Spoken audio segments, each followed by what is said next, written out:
कांग्रेस तीनों जगह जीत जाती है विधानसभा चुनाव में। अब सबको लगता है भाई हाहाकार कि मोदी जी का लुटिया डूब गया, खत्म बीजेपी। लेकिन जब भाई 2019 का एक साल बाद चुनाव होते हैं, फिर लोकसभा चुनाव में पूरा क्लीन स्वीप कर लेते हैं बीजेपी। देखिए इसमें कोई शक नहीं है, 2024 के चुनाव नजदीक है और इन चीजों पर अगर पूरा विपक्ष एक हो रहा है तो इसमें कोई बुराई नहीं है। इस बीच में अब नीतीश कुमार का जैसा आपने जिक्र किया या गुलाम नबी आजाद का जिक्र कर रही हैं, ये कितने भी नेता आ जाए, मुझे नहीं लगता कि मोदी सरकार पर ये लोग कोई फर्क डाल सकते हैं, क्योंकि मोदी सरकार पर अब भी लोग भरोसा कर रहे हैं। यही मोदी जी की बहुत बड़ी कामयाबी है कि इज्जत जो बनी थी, हालांकि इसमें कोई शक नहीं कि काबिल तारीफ नेता है, तजुर्बेकार है, समझदार है, लेकिन जैसे ही इन्होंने कांग्रेस का साथ छोड़ा, सब कुछ इन्होंने अपना गवा दिया चुटकी भर में।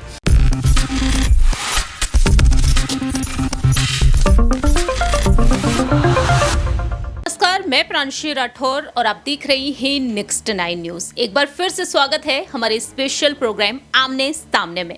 हमारे साथ आज मौजूद हैं हमारे इस खास प्रोग्राम में हमारे सहयोगी आसिफ। आसिफ, आपका बहुत बहुत स्वागत है। शुक्रिया। जैसा कि आसिफ आप भी जानते हैं कि 2024 काफी नजदीक है और 2024 में लोकसभा चुनाव होने जा रहे हैं। ये लोकसभा चुनाव काफी ज्यादा मायने रखते हैं हर एक दल के लिए, और इन लोकसभा चुनाव के लिए मोदी सरकार एड़ी चोटी का बल लगा रही है। लेकिन पीछे जरा सा भी नहीं रह रही है कांग्रेस पार्टी, क्योंकि कांग्रेस ने जिस तरीके से कर्नाटक के विधानसभा चुनाव में जीत हासिल की है, उसे देखते हुए अब कांग्रेस का दावा यह है कि वह लोकसभा चुनाव में भी जीत हासिल कर लेगी। और ऐसे में कांग्रेस ने महागठबंधन को लेकर तैयारी कर ली है। तो ये बात आप बखूबी जानते हैं कि कौन कौन से दल अब इस महागठबंधन में जुड़ सकते हैं।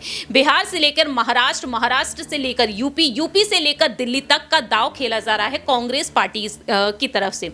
लेकिन इसी बीच यहां पर जो हम सभी ने देखा बीते साल 2022 में कि वरिष्ठ नेता गुलाम नबी आजाद ने कांग्रेस से इस्तीफा दिया और अपनी अलग पार्टी बना ली। लेकिन अलग पार्टी बनाने के बाद अब यहां पर बार बार ये अटकलें तेज होती हुई नजर आई कि या तो वह कांग्रेस में वापसी करेंगे या फिर बीजेपी से वह जुड़ सकते हैं। लेकिन इन्हीं अटकलों के बीच गुलाम नबी आजाद ने विपक्षी दलों पर अब निशाना साध दिया। उनका तंज साफ तौर पर रहा है कि आप कितनी भी कोशिश कर लीजिए, लेकिन महागठबंधन होगा तो वो फेल हो जाएगा। तो आपको सबसे पहले वो क्लिप दिखाते हैं कि आखिरकार गुलाम नबी आजाद ने क्या कुछ कहा जब सहयोगियों ने उनसे यहां पर जब संवाददाताओं ने उनसे तमाम सवाल पूछे हैं। सुनिए जरा।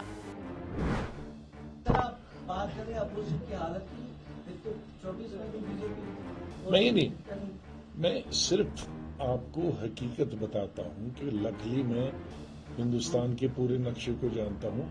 100% का मैं इंचार्ज रहा हूं इस पार्टी का। कि मैं ये नहीं कह रहा हूं कि अलग होना नहीं चाहिए, होना चाहिए और बीजेपी को डिफीट करना चाहिए, लेकिन जमीनी हालात एक हैं। मैं ये कहता हूं कि अगर पूरी अपोजिशन को 300 सीटें अलायंस करके आएंगी तो विदाउट अलायंस भी उनको वही 300 आएंगी। Now we have understood. अगर वो अलायंस नहीं करेंगे तो भी उतनी ही सीटें आएंगी जितनी अलायंस, क्योंकि किसी को कुछ देने के लिए नहीं है। ममता को जितनी आनी है 30 अगर आनी है अलायंस करके, 30 ही आएंगे उसको बगैर अलायंस के। तो चेंज नहीं होता। कांग्रेस का इस तरीके से ग्राफ बढ़ रहा है,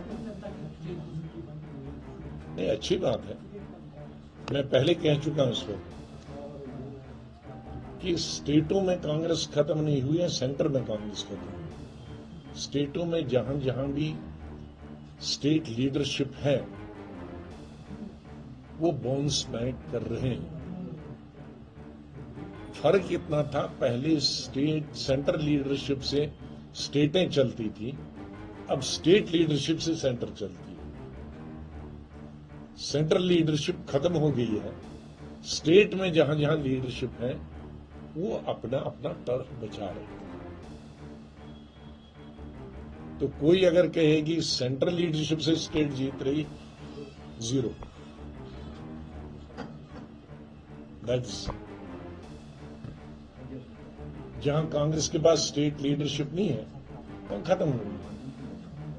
क्योंकि आज कांग्रेस के पास इंदिरा गांधी नहीं है, वो कहेगी या पत्थर को इसको जिता दो, वो नहीं। आज ये भी कहता है कि हमें चाहिए ही नहीं सेंट्रल लीडर। लेकिन कहते जो हाल ही में राहुल गांधी की भारत जोड़ो यात्रा हुई, तो कांग्रेस का कहना है कि उससे काफी ज्यादा फर्क पड़ा। बहुत अच्छा पड़ेगा, अच्छी बात है अगर पड़ेगा। उसका तो फिर पार्लियामेंट में नतीजा आना। हमारे स्टेट में क्या होगा? हमारे स्टेट में तो मतलब क्या लग रहा है कि यहाँ पे अगर अपोजिशन यूनिटी के कोई चांसेस है? हम अपनी बात करेंगे। हाँ, यहाँ अपोजिशन यूनिटी के बहुत फायदे हो सकते हैं, गिव एंड टेक ही बाकी जगह के मुकाबले में, लेकिन यहाँ लोकल फायदे हो सकते हैं। जम्मू कश्मीर मुल्क के हिस्सा से यहाँ ज्यादा बेटर है। Okay sir, thank you. चलो, okay, wish you all the best. Eid मुबारक एडवांस में। आपने सुना कि किस तरीके से गुलाम नबी आजाद ने यहाँ पर अपनी बातें रखी हैं। तो यहाँ पर उन्हीं बातों पर रुक किया जाए आसिफ, कि उनका कहना यह है कि विपक्षी दल एकजुटता का संदेश दे रही है।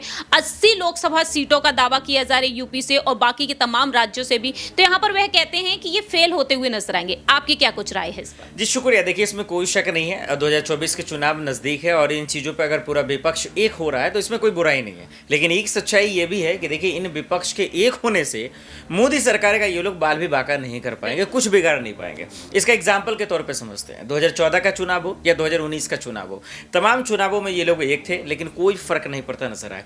उसकी सबसे बड़ी खासियत ये है कि मोदी सरकार की जो लोकप्रियता है, जिस तरीके से लोग उनको चाहते हैं, इसमें कोई शक नहीं कि उन्होंने बहुत से बड़े बड़े वादे किए, वो नाकाम साबित रहे। इसके बावजूद जनता ने उन्हें मौका दिया, इसलिए क्योंकि उनको अब भी विश्वास है कि विपक्ष से वो बेहतर काम कर सकते हैं। इस बीच में अब नीतीश कुमार का जैसा आपने जिक्र किया या गुलाम नबी आजाद का जिक्र कर रही हैं, ये कितने भी नेता आ जाए, मुझे नहीं लगता कि मोदी सरकार पर ये लोग कोई फर्क डाल सकते हैं, क्योंकि मोदी सरकार पर अभी लोग भरोसा कर रहे हैं। यही मोदी जी की बहुत बड़ी कामयाबी है। लेकिन क्या इस कामयाबी को बरकरार रख पाएंगे मोदी जी, ये एक बहुत बड़ा सवाल है। देखिए, जिस तरह से यहाँ पर आपने जो बातें कही हैं, लेकिन गुलाम नबी आजाद तो साफ तौर पर कहते हुए नजर आए हैं कि कांग्रेस पार्टी का केंद्र में नुकसान है। तो यहाँ पर देखा जाए, कांग्रेस पार्टी जो जीत का दावा कर रही है, कर्नाटक में जीत हासिल करने के बाद क्या कांग्रेस को अब साफ तौर पर लग रहा है कि एक राज्य में प्रचंड जीत हासिल कर ली तो बाकी के राज्यों में भी जीत हासिल कर लेंगे और लोकसभा चुनाव में भी? देखिए, मैं दो बात इस पर रखना चाह रहा हूँ, थोड़ा सा वक्त लेके। अगर गुलाम नबी आज़ाद की पहले बात करते हैं, पहले ये ना बोले तो ज़्यादा बेहतर होगा, क्योंकि देखिए इनकी इज्जत जो बनी थी, हालांकि इसमें कोई शक नहीं कि काबिल तारीफ नेता है, तजुर्बेकार है, समझदार है, लेकिन जैसे ही इन्होंने कांग्रेस का साथ छोड़ा, सब कुछ इन्होंने अपना गवा दिया चुटकी भर में। वहीं अब बात आपने बिल्कुल बहुत अच्छी सवाल किया कि जिस तरीके से कर्नाटक अब चुनाव करें, मैं अगर थोड़ा सा 2019 में आता हूँ, और 2019 में लोकसभा चुनाव हुआ, 2018 में छत्तीसगढ़, मध्य प्रदेश और राजस्थान में चुनाव होते हैं। कांग्रेस तीनों जगह जीत जाती है विधानसभा चुनाव में। अब सबको लगता है भाई हाहाकार कि मोदी जी का लुटिया डूब गया, खत्म बीजेपी। लेकिन जब भाई 2019 का एक साल बाद चुनाव होते हैं, फिर लोकसभा चुनाव में पूरा क्लीन स्वीप कर लेते हैं बीजेपी, यानी मोदी जी का डंका चलता है। तो इससे आप अंदाजा लगाइए कि यहाँ तो 3 राज्य था, अभी तो एक ही राज्य है। तो विधानसभा चुनाव अलग होता है, और ये अच्छी बात है कि अलग होता है कि लोग क्षेत्रीय मुद्दे पर ध्यान देते हैं, राष्ट्र मुद्दे पर चुनाव नहीं करते हैं, लोकल नेताओं को पसंद करते हैं, ये बहुत अच्छी बात है। लेकिन राष्ट्र की जहाँ बात आती है, तब फिर मोदी जी से बेहतर कोई नहीं है। यही वजह है कि मध्य प्रदेश, राजस्थान, छत्तीसगढ़ में बीजेपी को ही सीट आया, कांग्रेस को नहीं आया। ये उनकी सबसे बड़ी कामयाबी। तो मुझे लगता है कि एक राज्य तो छोड़िए, 3-4 भी अगर जीत जाती है कांग्रेस, अभी चुनाव है राजस्थान, मध्य प्रदेश, फिर भी कोई फर्क शायद नहीं पड़ेगा। तो आखिरी छोटा सा सवाल यहाँ पर आसिफ आपसे ये रहेगा कि 2024 में किसकी सरकार, भारतीय जनता पार्टी या फिर महागठबंधन की सरकार?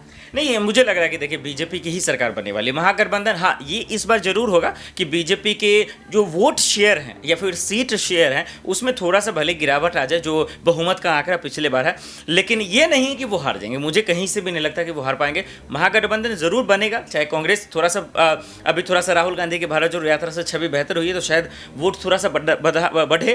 और अच्छी बात है कि सांसद बढ़ेंगे, जितना बढ़ेंगे उतना लोग सांसद में मजा भी आएगा, न्यू पार्लियामेंट बना है। लेकिन ये कहना कि बीजेपी हार जाएगी, मुझे कहीं से गवारा नहीं देता बीजेपी। गुलाम नबी आजाद जिस तरीके से अपनी बातें रख रहे हैं, पार्टी छोड़ने के बाद उन्होंने अपनी पार्टी का गठन भी कर लिया, और इसके बाद यहाँ पर कांग्रेस को क्या कोई नुकसान हो सकता है?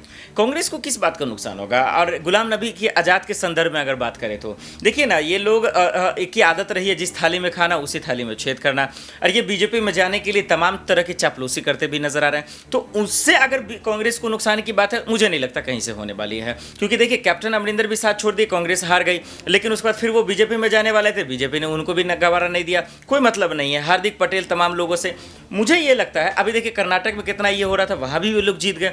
मुझे ये लगता है कि किसी भी पार्टी से, चाहे कांग्रेस बीजेपी में कोई अभी छोड़ दे, जैसे आप देखिए यूपी में 2022 के चुनाव के समय स्वामी प्रसाद मौर्य ने बीजेपी का साथ छोड़ दिया, बीजेपी फिर भी जीत गई। नेताओं को छोड़ने से मुझे लगता है कोई फर्क नहीं पड़ता, इसलिए क्योंकि उनको पता है कि उस सीट के लालच में छोड़ते हैं, और यही चक्कर में वो इधर अभी आए हैं, लेकिन बीजेपी उन्हें भी एक्सेप्ट नहीं कर रही, क्योंकि उनको अच्छा से पता है। तो मुझे लग रहा है कि गुलाम नबी आजाद से कांग्रेस को कोई लॉस नहीं होगा। बहुत बहुत शुक्रिया। जैसा कि यहाँ पर आसिफ ने अपनी बात रखी है, और आप इन बातों से कितना सहमत है? 2024 में लोकसभा चुनाव है, और इन लोकसभा चुनाव से पहले गुलाम नबी आजाद ने तमाम तरीके से तंज कस दी है कांग्रेस खेमे पर। अब देखते हैं कि मोदी सरकार यहाँ पर किस तरह से जीत बोलती हुई नजर आएगी, कांग्रेस की रणनीतियां सफल होती हुई नजर आएंगी या फिर नहीं, क्योंकि राहुल गांधी ने भारत जोड़ो यात्रा निकाली। अब भारत जोड़ो यात्रा 2.0 की शुरुआत जल्द से जल्द हो सकती है, ये दावे भी किए जा रहे हैं। तो ऐसे में आपकी क्या कुछ राय प्रतिक्रिया है इस पूरे ही मामले पर? क्या वाकई में महागठबंधन होना चाहिए 2024 में या फिर नहीं? अगर होता है तो जीत किसकी पक्की मानी जाए, महागठबंधन की या फिर बीजेपी की? कमेंट सेक्शन में आप अपनी राय जरूर रखिएगा। तब तक के लिए आप देखते रहिए नेक्स्ट 9 न्यूज।